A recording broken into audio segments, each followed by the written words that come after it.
Local productions seen on Delta College Public Media are made possible with support from viewers like you. Thank you.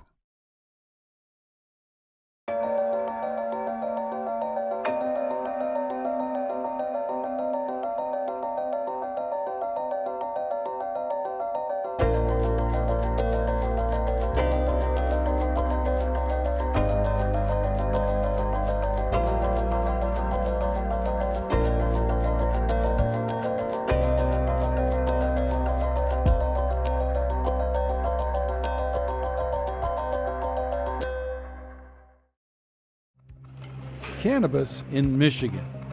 It's hard to miss. The economic and visual landscapes of Michigan and the Great Lakes Bay region, along with the smell, have dramatically changed. We all see the billboards advertising various shops, some with quirky names touting legal cannabis products, primarily marijuana. In some communities, it feels like these occupy every other street corner. It is big business with a lot of high-tech science behind it. Some local governments have embraced it. Others have said, no, not in my backyard. Recent studies show 20 to 25% of adults in Michigan have used cannabis. That means almost 3/4 of the population probably has never stepped foot into one of the hundreds of retail establishments in Michigan.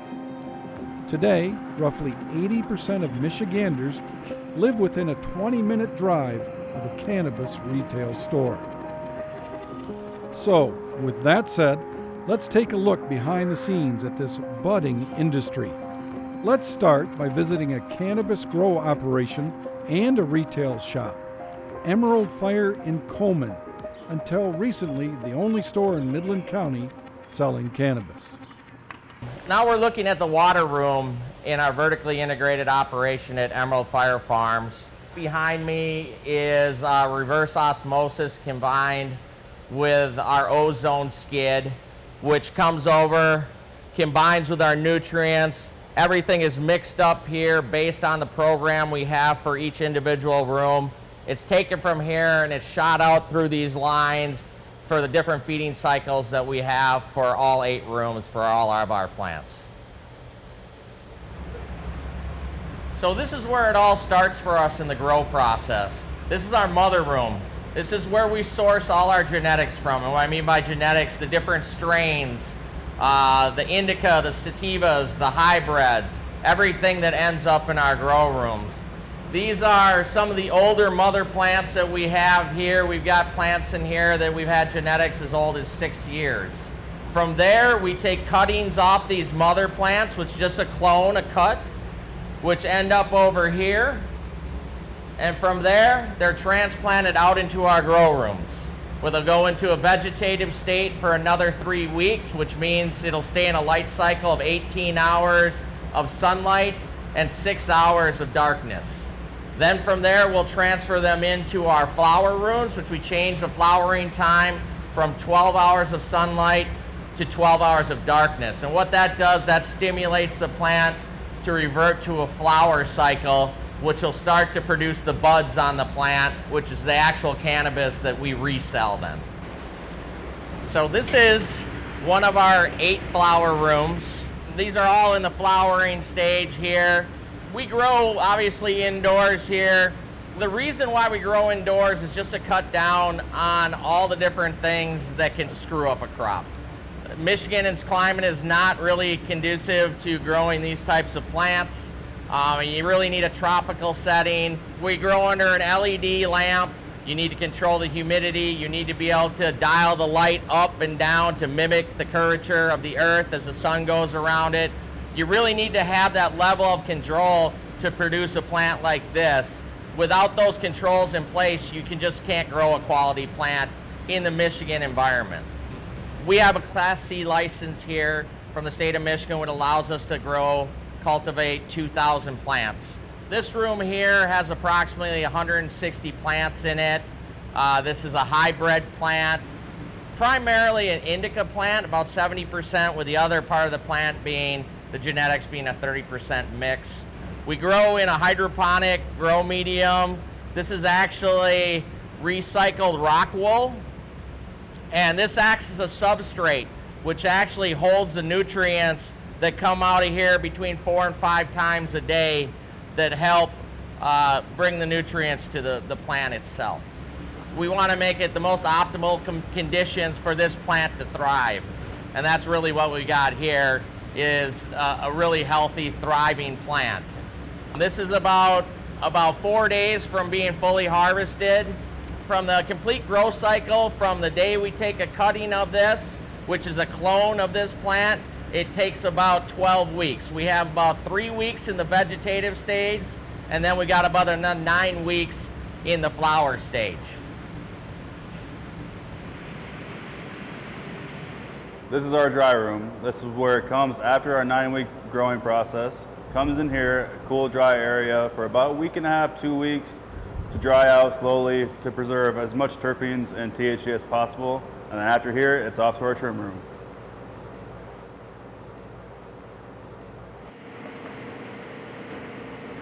This is our trim room. This is our final step of our drying process. After the dry room, it comes here. You can see that they are trimming up flower, getting off all the leaves, saving all the trichomes as much as possible, getting it ready for our lab testing, and then off to the shelves.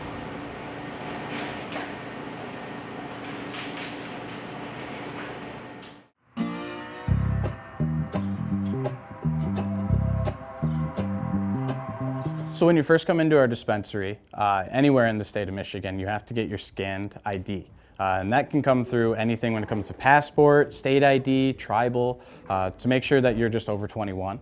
It's not actually tracked in the state anymore. When it was medical, you used to have those kind of things, but now it's just an internal system. And then we just track to make sure we don't oversell. So a lot of people, I have a lot of people that come in, especially more of the elderly. Their biggest issue is my name kept in your system? You know, is my next door neighbor going to know I'm smoking? It's all discreet. So the system's just there to make sure that we're not legally overselling you. They come through, wait in the reception here, and we take them on back with our bud tender. So our next step is going to be taking back by one of my bud tenders through the sales floor door. Come on and check it out. And now we're on our sales floor. This is where we keep a large variety of products. We have flower, topicals, concentrates, and edibles. A lot of these are used by our customers. Their appetites, anxiety, sleep, and just overall daytime regulation. Let me show you a few products. So when we're talking into cannabis sales, this is one of the biggest things, flower. We can grind it up, and we can also add it into a pre-roll. This is going to be more of your marijuana cigarette, just more of your applicable on ready to go. We can also break these products down into different edibles. This is going to be more of your chocolate. And when it comes into all of these edibles, you're going to have a compliance bar. This is going to tell you your dosing, how much you're going to take, recommended amount, and those kind of things. We can also break these down into gummies. Most of these gummies are also going to have quite the different assortment. I've got different edibles that also break down into popcorn and so on. We can also break those into a non-psychoactive. So we have different rubs, and we have different tinctures for those who just can't consume the normal way. And this is going to be just a dropper that you're going to drop right into your mouth. There's actually a lot of people that use this for their pets as well. Easiest thing to use. So as you can see, we have a large variety of products. That can be kind of overwhelming. This is where my bud tenders are going to give you that one-on-one experience. When it comes to any of those questions, concerns, or issues, they're going to be the ones to explain it. I was having a lot of issues with sleep.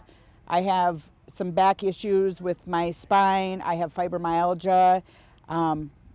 So I went to the dispensary and I said, you probably don't hear this very often, but I said, I don't want to get high, but I need something to help me sleep, help me with the pain. And so they started me with some gummies that had like THC and CBD. And now I smoke at bedtime. My doctor wanted me taking, I had like 30 milligrams of muscle relaxers to help me sleep. Every time I go, he wants me to try another pill. And I'm like, I can smoke. It's natural. It's a plant. I'm not putting a bunch of man-made chemical garbage in my body. And it helps. I don't have to take the pills. My husband got off pain pills he was on for years and muscle relaxers and gabapentin and I definitely think it's more looked at as health benefit wise.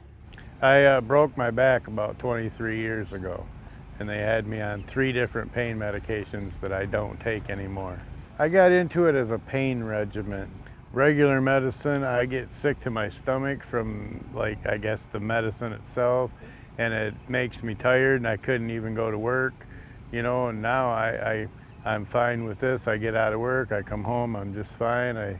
Instead of taking pills, I just smoke a little and I'm fine. When I started, it was 25 years or so ago, and it was illegal. You weren't supposed to have it. You didn't want to get caught with it. And now, you know, you can go to the store, you can legally learn about it, what it's for and how it's used, and you couldn't find that back then when I was using it. It's an awesome way to manage a lot of things. So, how did we get here? First, in 2008, Michigan voters approved the legalization of medical marijuana statewide. That's when we first started seeing marijuana stores, also called dispensaries, pop up. Only qualified patients had access. Then, in 2018, a ballot initiative to legalize recreational cannabis for persons ages 21 and older was passed by Michigan voters. The first sales of adult use marijuana began on December 1st, 2019. After that, recreational dispensaries began to open throughout Michigan, which is now one of 24 states to legalize it. However, one thing to remember, federal law still prohibits marijuana. Another thing to remember, cannabis is big business in Michigan. The Cannatech Expo, a major cannabis trade show, brings together thousands of industry professionals to network and share information on this expanding market. We're here at the Soaring Eagle Casino for our 4th annual Cannatech Expo. This is our 3rd one at this location. Today we have people walking the floor, visiting with different exhibitors, displaying all different types of business for cannabis. So it could be anywhere from companies that do packaging, labeling, extraction. We have banking, finance, attorneys. We have seminars going on all day long. So it's really about the business of cannabis and meeting new people and talking about what's new in the business. We're here at Cannatech showing everyone our automated bud sorting machine. This machine sorts sizes from shake to A buds at about 30 pounds an hour. It's very simple, it's safe, it uses a 150 watt motor, and it's easy to clean. You just pull it apart and wipe it down with alcohol.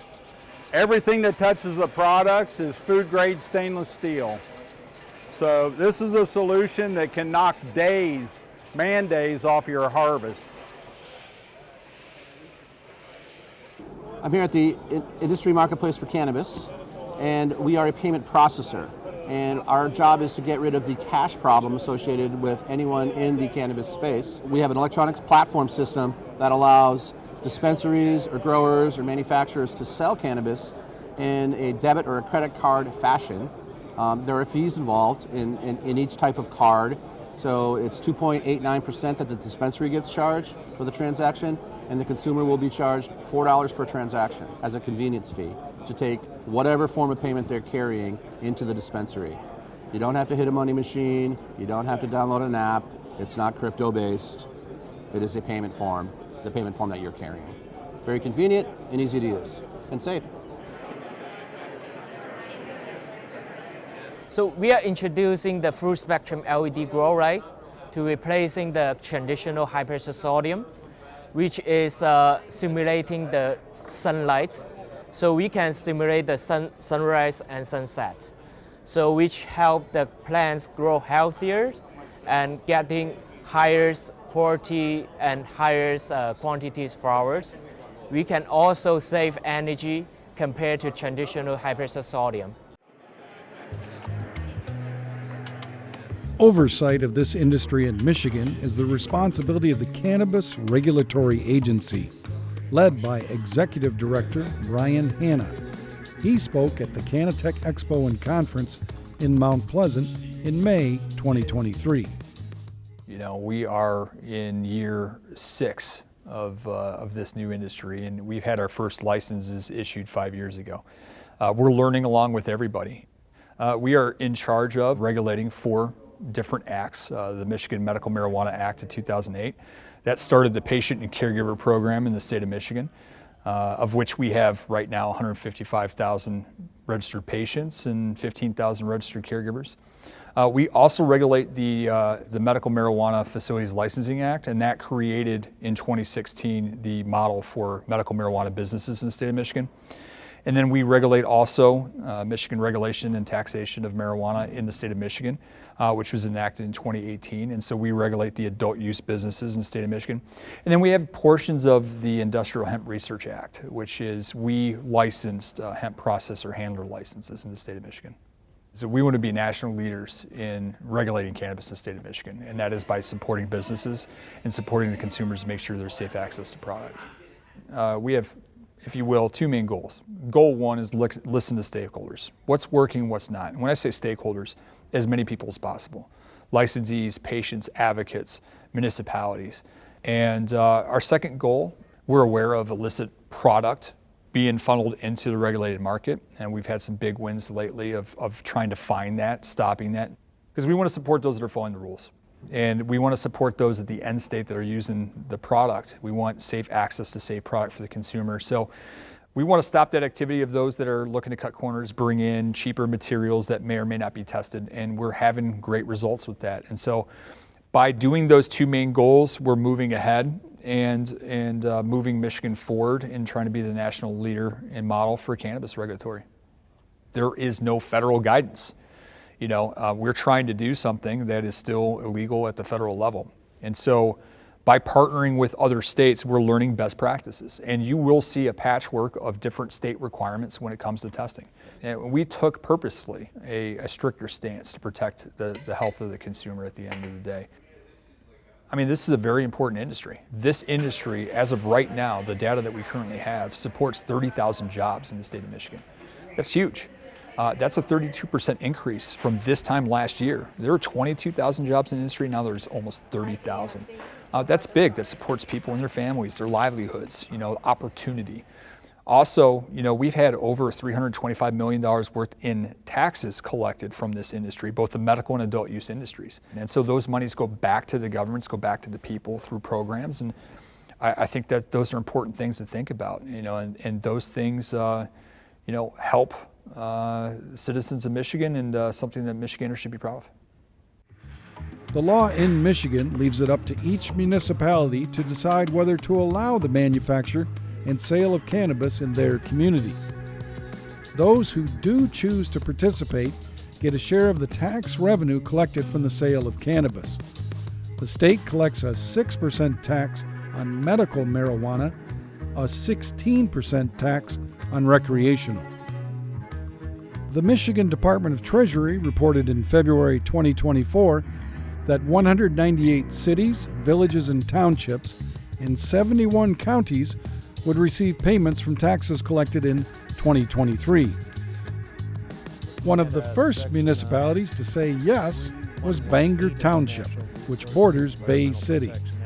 You hear some of the people say it's Bangor Township, it's the dope capital of the Michigan, or just Marijuanaville.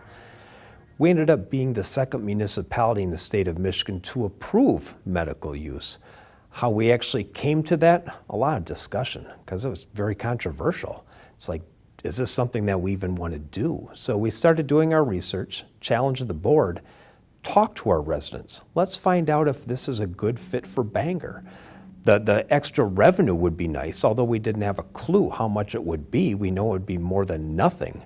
And our financial position at the time was not a strong one. So we kind of gave them the challenge. It's our time to do something or just get out of the way. It's go, talk to your people. We need to move fast on this because all the other municipalities in the state of Michigan are having these conversations as well.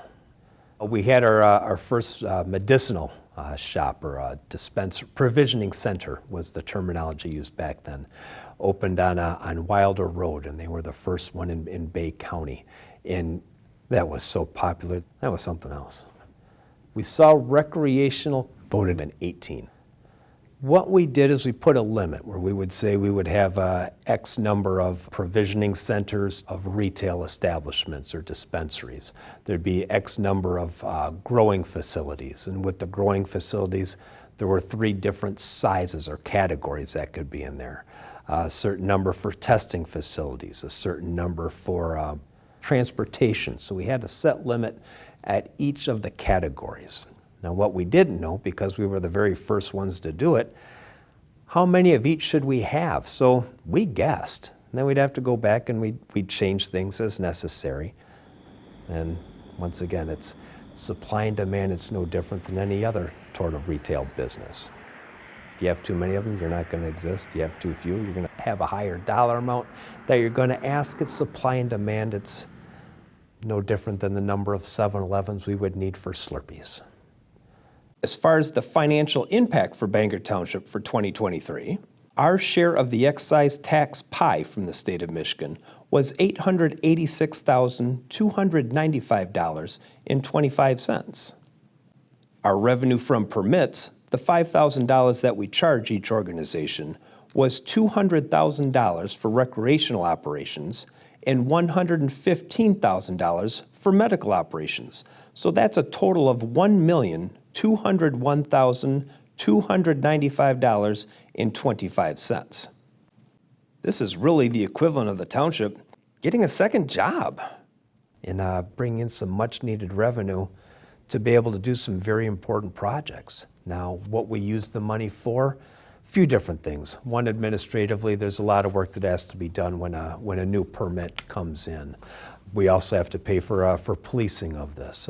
We have to do inspections for these. So there's a lot of different expenditures of money that goes out there. The rest of it just goes into our general fund, where it's for us to use whatever we would like it for. So we pave roads. We replace lead service lines. We put in new drinking water lines. We take water lines that instead of being 4 inches are now at 8 inches. We buy new fire trucks. So this gave us the opportunity to do a lot of very good things that we wouldn't have been able to do otherwise. What this industry has done from an economic aspect is it's made it really hard for our fast food friends to be able to find employees. The starting wage at a lot of these marijuana facilities are higher than what they would pay a line cook or someone to drop fries. So they get a good starting wage, and there's a lot of these shops, so there's plenty of job opportunities available for them. Plus we have some of our growing facilities. That requires a lot of people.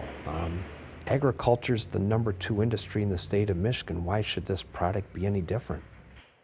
A lot of people have moved from the service industry, like working at restaurants or working at gas stations, customer-facing jobs, to the cannabis industry. And a large portion of that is because the customer base is usually a little bit easier to deal with, it's a little bit slower pace, but also they're getting paid a better wage on top of getting tipped, unlike how they would at one of those type of jobs. So it is a growing phenomenon that I've seen happen, and honestly, a lot of cannabis business owners look to those people because they already have the forward-facing, customer-facing type of experience.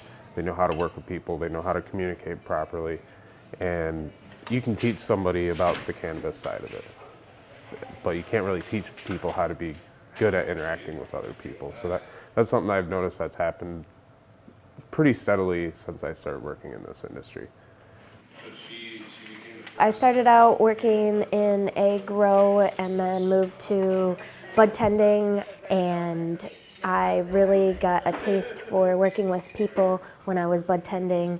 After bud tending, I got an assistant manager position, and then after that, I found a managerial position and made it a point to make a career out of working with weed because I had a passion for it. So I really have enjoyed the opportunities that this industry has provided me. It provides a lot of jobs for a lot of good people. As I look back, and we were in a position of, man, what do we do here? We got a lead follower, just get out of the way. And that was a tough decision. All of the unknowns, seeing what I see now, this worked out well. And I'm pleased with the decision that we made. Pinconning Township in northern Bay County is all in on cannabis too.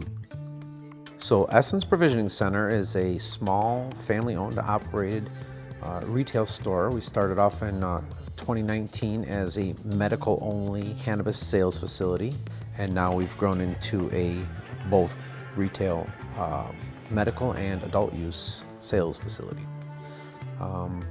My wife thinks I'm absolutely out of my mind, traveling almost 2 hours away from home to start up a business, quit my 23-year career at Chrysler, and go to this tiny town of 3,000 people-ish and start up shop.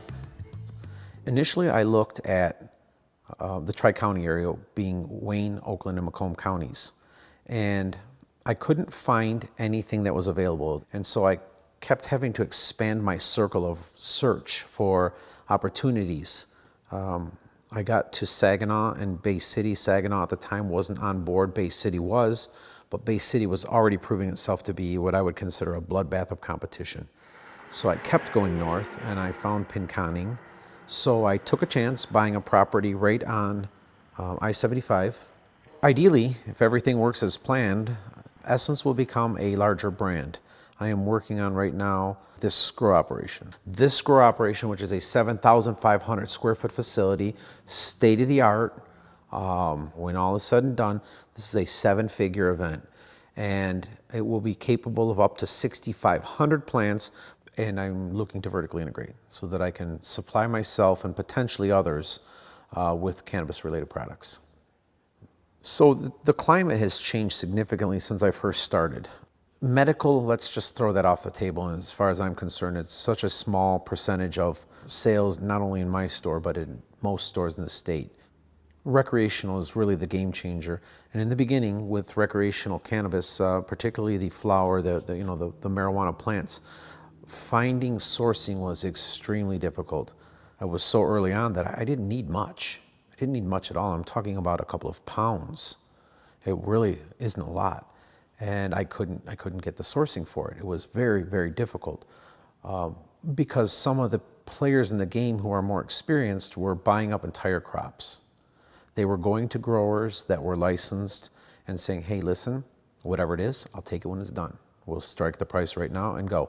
The price started back at that time in the $4,000 to $5,000 a pound range and has subsequently dropped to probably average $1,100 to $1,200 a pound at current rate. A breakdown of sales by product category would look something like this. Probably 40% loose flower, followed by edibles in at, I'd say probably 20 to 25%. Pre-rolled, so loose flower rolled up into pre-rolls, is another 15 to 20%. Then the last category is really kind of concentrates. If you are buying a pre-roll, a loose flower, edibles, your concentrations of THC might be in the 25% on average. When you get into concentrates, that particular product can contain 80 to 90 plus percent THC, so it's so much more potent. Probably 65% of my clientele are 50 and older. It's odd. You'd think being a pot shop, right? It's a bunch of young kids looking to get stoned. It really isn't, at least not here. It's people looking to help themselves. They don't want opioids. They don't want the sleeping pills that their doctors and pharmacies are giving them. They're looking for natural remedial activity for aches and pains, inflammations, things like that. And the crazy thing about it is they're finding it.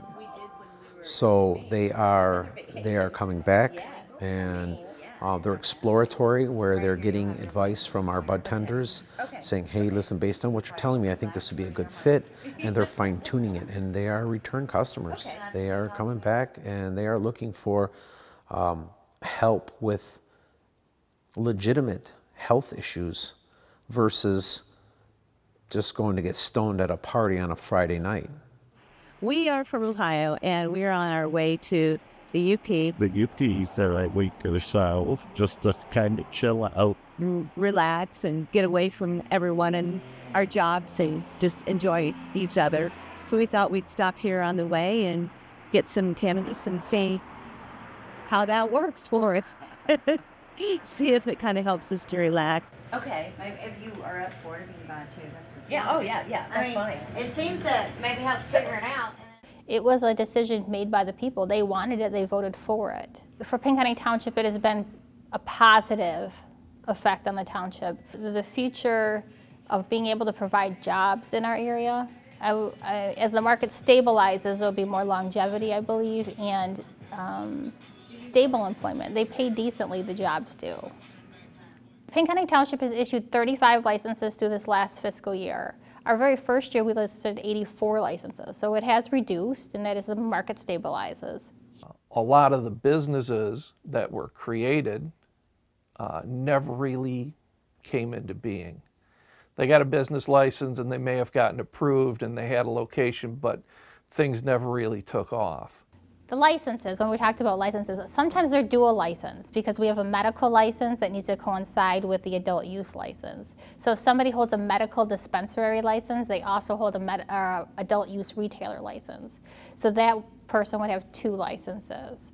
So when the numbers look like that, like Kurt would have two for that, as well as the grow he's going to put in there. So he will have 4 licenses because he'll have a medical grow as well as an adult use grow. So he'd be a 4 license facility.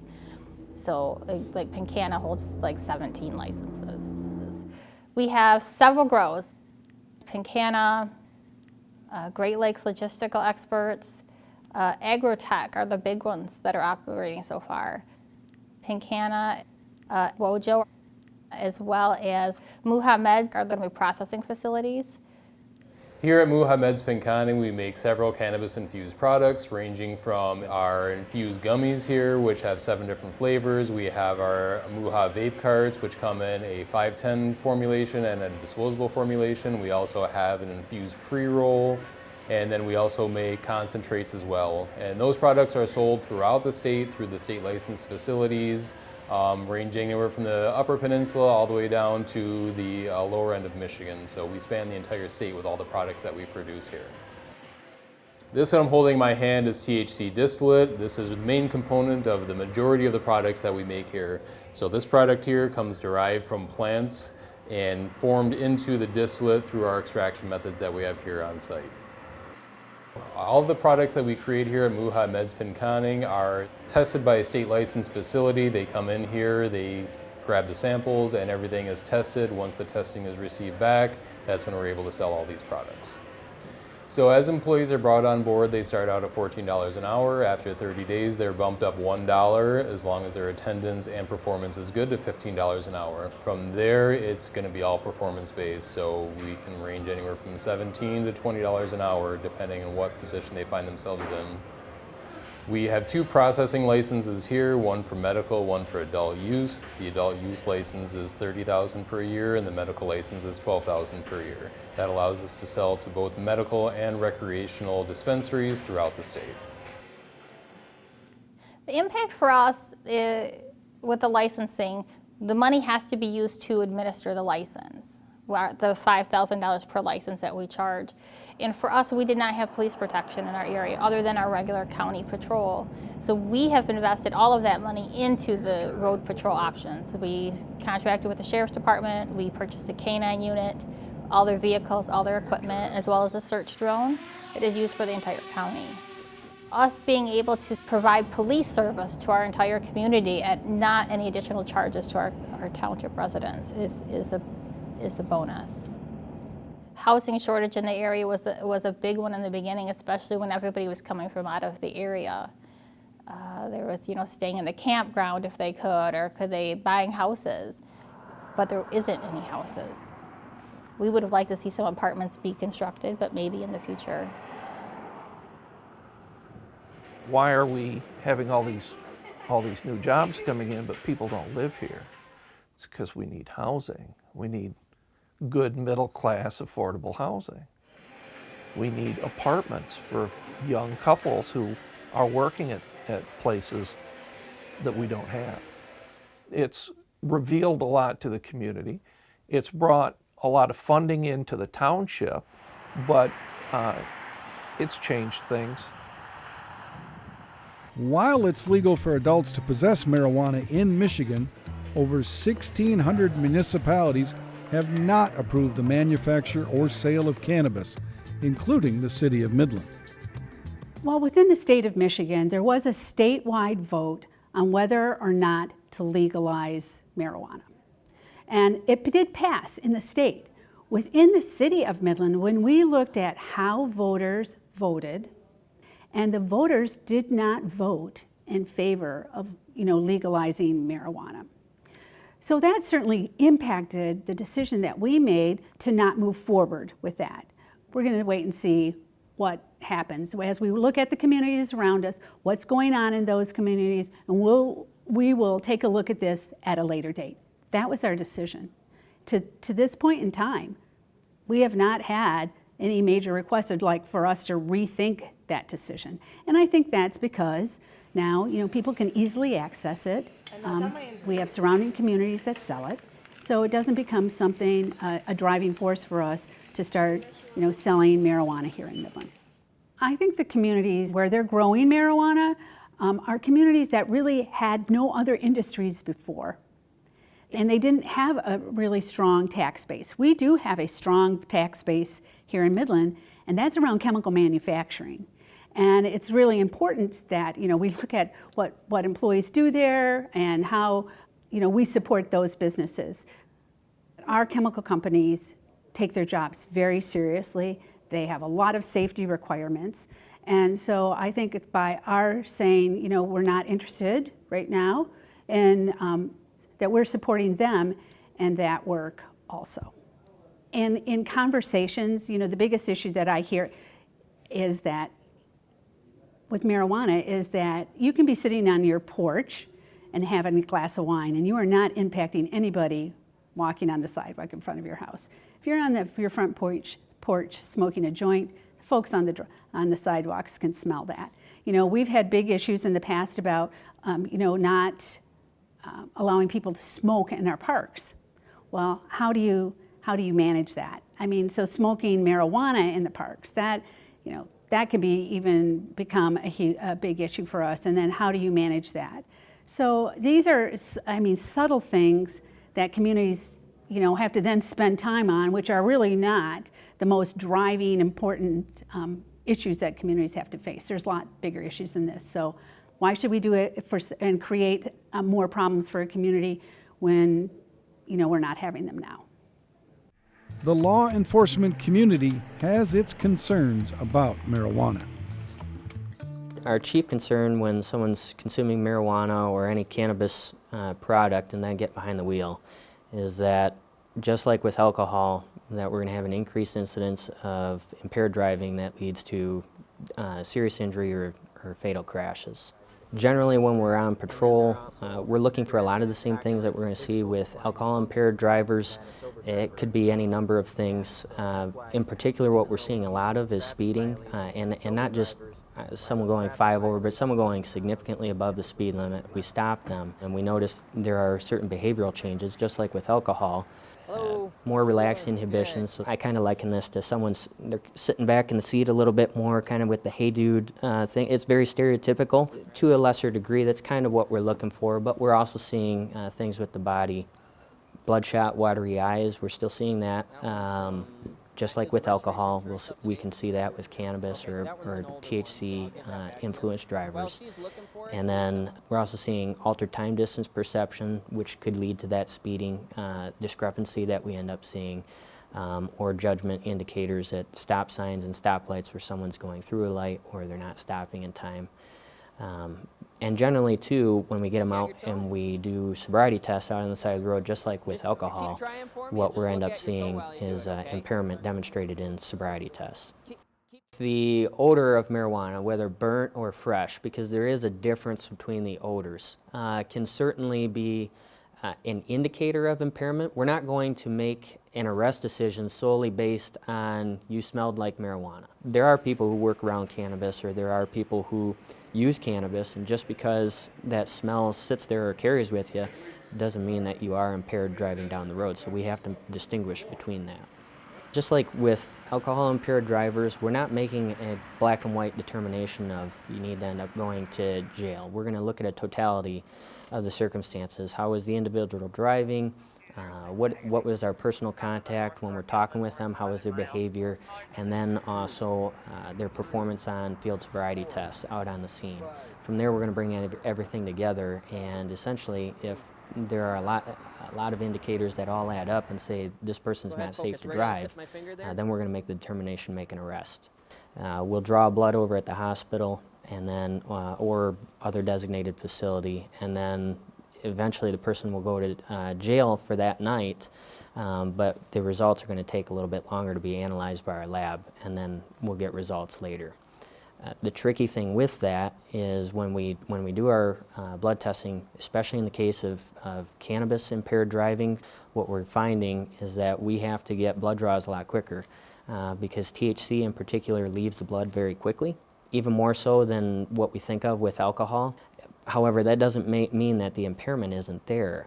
What THC ends up doing is it leaves the blood and then it enters the fatty tissues of the body, where it's then released into those cannabinoid receptors into the body and then creates the impairing effect on the body.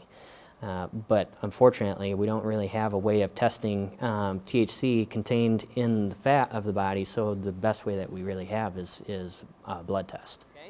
Since legalization, we are seeing an increased issue, and I think that's just natural. That comes with more relaxed way of looking at cannabis, that there's less of a stigma, and so now it's more okay. But so we really got to keep up on our enforcement efforts, but also our education efforts of you can use this if that's your personal choice, but we still got to be careful about the impairing effects and getting down the road and driving cars, because we got a 2,000-pound bullet going down the road that can end up killing somebody.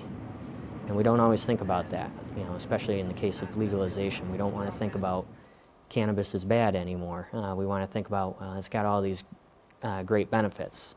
A lot of those great benefits that people point to when they consume a cannabis product, though, is unfortunately also what leads to potential deadly circumstances while driving down the roads.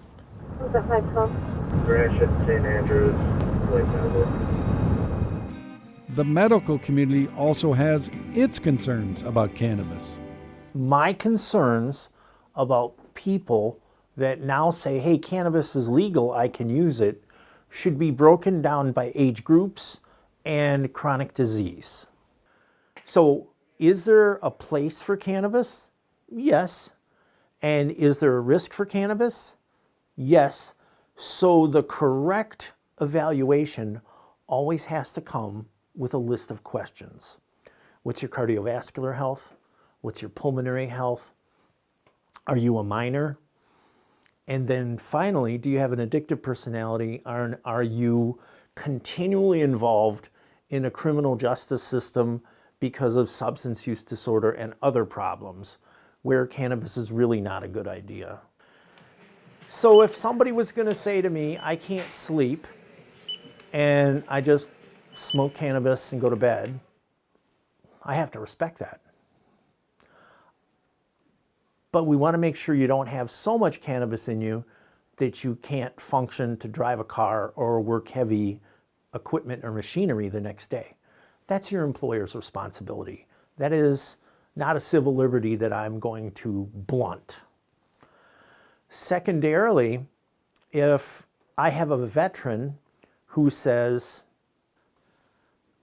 I have flashbacks and I don't like my flashbacks, they ruin my life, I can't be with my children or my wife, or I can't be employed, cannabis is an acceptable treatment because we don't have modern medicines to help PTSD from veterans. But I would say to a veteran, I will support your access to cannabis, but give up your driver's license because you're going to be smoking cannabis all day. And clearly, we would find a point where you're impaired and you're risky. And then there has to be, and this is one of my pet peeves, there has to be some common sense. We should not allow cannabis in peanut brittle, brownies, and gummies to be sold in public unless it's in a child-proof container. I've never heard anybody say that, but it makes so much sense that if you're going to allow adults access, don't make it look like something kids are going to go after, and that there's one group that cannabis should really not be involved in active use: teenagers, adolescents, and children. So when it comes to development of the brain, science has shown that a child's brain starts from early childhood up till around the time the child is around 25, because the process of myelination, which is one of the key aspects of development of the brain, continues until you're roughly around 25 years of age. And using cannabis on a developing brain is not a good idea.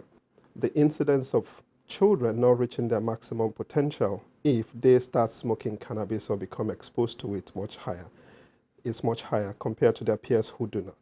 And then we also see from the data that sometimes use of cannabis can be a gateway drug to having children experimenting with other much more lethal substance of abuse like cocaine, heroin, and things like that. When it comes to cannabis use, there is a lot of push from the politicians and also from the media suggesting that it is safe. For anybody whose brain is still developing, I would say it's better to stay away from cannabis. For the safety of cannabis users, the state of Michigan put in place stringent testing measures for all cannabis products sold in retail stores. Veritas is a licensed safety compliance facility. We have 2 laboratories, one in Lansing and one in Bay City. We currently test for approximately 40 to 50% of the testing market. You know, we work hard to continue to drive and pursue science at the highest level when testing cannabis products. Our primary mission, essentially, is to make certain that cannabis product going to the consumer or to patients is a safe, healthy product to consume, ingest, or smoke.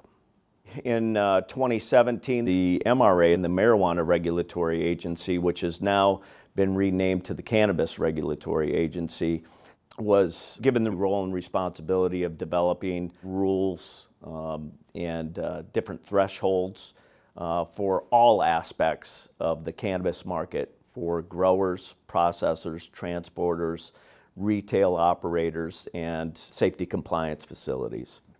There is quite a bit of stringent testing that is required. Our field technicians go to the customers and they collect the samples that are going to be tested as per the state regulations. Brandon, one of our field techs, has just come back from the customer. He's got a sample or multiple samples in the bag that is sealed and is locked and tagged with the number that has been assigned to them by the Cannabis Regulatory Agency. So he has, in the field, documented that he's got them, all of that's in the database. He's brought them back here. They are now, he's signed them in, and they are going to be in secured storage until the next step, which is when an accessioning technician takes them out of storage, accepts them in the database into the system. They are assigned a laboratory number, and then they will go off to be tested for whatever they require. The next step in the process is when the sample has come into the laboratory and it's been signed in, it goes into our cold storage where it waits until it's accessioned. So inside this walk-in refrigerator, the climate is controlled, the humidity is controlled, and it's locked so that only people with authorized access can get into the fridge. The next step in the process is foreign matter observation. We look at the samples under the microscope, as Lauren is doing now, for the presence of things like bugs or gnats or inorganic matter like trellis netting. And then if any of the samples fail, she would take a photo of that, and then the customer would be notified that their sample has failed from foreign matter. When the samples are received from the customer, they're whole like this, like what you see here, whole buds. Some of the sample will be set aside for microbial analysis, but the rest of it will be ground up or homogenized in these devices here, which is a grinding mill. They'll put some small ceramic beads in there, they'll shake it up and down and grind them up into powder. And then when they're ground up into powder, they look like this. Once the samples are ground up like that, portions of that ground sample will be set aside for each of the different analyses. In the laboratory workspace, we have different areas where we test for different things. We test for water activity and moisture content of the cannabis flower, which the state requires us to do, tells us how wet the flower is. We have another area where we test for cannabinoid content or potency. We have another area where we test for pesticides, one where we test for metals, one where we test for microbial content, and another where we test for solvents and terpenes. We are doing high-level and high-quality scientific testing of cannabis products for the health and safety of the consumers. It's a very big responsibility. The public depends upon safety compliance facilities to help provide them with products that are free from contaminants and are safe to use. You know, if you're a consumer, you don't want to be consuming something that has a lot of heavy metals. If you have a respiratory issue, you don't want to be inhaling a product that may have aspergillus spores. So I think the state of Michigan in that regard has done a good job in making sure that the general public gets good, safe, healthy products. Take care. So, what does the future hold for cannabis in Michigan and the nation? Michigan's legalization law is a little over 5 years old now. It's the second largest cannabis economy in the nation. In 2023, more than $3 billion of cannabis were sold to adult use consumers, bringing in almost $500 million in income taxes for the state. There's been a huge shift in popular support for legalizing marijuana. About 20 years ago, there was 30 to 35% popular support for legalization. Now it's at 70% according to Gallup. The reason for this dramatic change is largely, I think, because people have a better understanding about cannabis. We had very rapid understanding as states passed medical cannabis that cannabis is safer than a lot of legal medications, including opioids. So people are just increasingly having a more honest understanding that this is something that can be helpful and that is far less harmful than things that are legal for adults. So there's some confusion among some people thinking that once you change federal law, it's going to automatically be legal in all 50 states. That is not true. Each state that still prohibits cannabis, and even those with legalization, have some activities that remain illegal, like people under 21 using, selling outside of the legal system. So in addition to federal legalization, you need each individual state to legalize cannabis. If you think of people when they're getting arrested for cannabis, usually it's not the DEA they're encountering if it's just personal possession, it's local law enforcement. 99% of all arrests are at the state and local level, not the federal level. So for individual consumers, it actually has way more of an impact if the state they're in legalizes than federally. Now, the federal law is also quite important. Well, the federal government, since around 2013, hasn't actually been prosecuting people just for using cannabis or selling cannabis within the context of a state law. There are still a ton of impacts that happen, and there's this kind of cloud of illegality that hangs over this entire legal system. I expect in time cannabis will be legal federally and eventually in every state. How quickly that moves is a very much open question. There are a lot of supporters of cannabis legalization that have moved on to other issues. The states where they have a ballot initiative process, by and large, have already legalized cannabis, and it takes usually years and years of advocacy to get through state legislatures. So it could be quite a while before every state in the country legalizes. So it's really important that people care about this issue, get involved, get engaged, support the movement. There are still more than 200,000 Americans being arrested every single year for cannabis, and probably around 40,000 in jail at any given point of time. There are people that are losing their housing, their jobs, their whole lives are derailed by the stigma of this criminal conviction that they are still getting in dozens of states, despite the fact that 70% of Americans think cannabis should be legal. Michigan can be a leader in the cannabis industry for sure. In 5 years, I've seen a lot of growth occur in this industry. And when you see an industry that pops up essentially overnight, or an industry that has transitioned from being an illegal industry to a legal industry, there's so much growth that happens. And that's just really fascinating to an economist or someone who studies markets. So with the cannabis industry in Michigan, there was a lot of profit to be had. So we saw a lot of entry initially because there was just so much profit opportunities. There was a lot of opportunities all over the state to start selling a relatively high demand product that there was not a lot of competition at the time for. So businesses swarmed into the industry, and then you get too many businesses. Not only that, we've gotten a lot better at growing the crop as well. So suddenly the prices start coming down, and a lot of those businesses, they just can't sustain, and we find this nice new equilibrium where we don't have as many of the businesses that we've seen, but we now have businesses that are relatively stable and existing in the marketplace and thriving. So we've seen innovation happen. Michigan already has a jump on a lot of the bigger brands that would come out if this was, say, federally legalized, or if we could even start trading internationally as well. The advantage that Michigan has, we have unbelievably capable workers, we have manufacturing workers who are looking for jobs at the moment. So we have a workforce that can do it. We have innovators, we have people who for the last 5 years have been thinking of how do I get even a better product in a marketplace that is overcrowded. So when this becomes a larger market, we already have the best of the best here. The future is a little hard to determine because we don't know what's going to happen with laws that are changing. There's a lot of other unknowns as well. So cannabis can be used for health reasons, but we don't really have a lot of studies to tell what are the health benefits and any health concerns that are going to happen.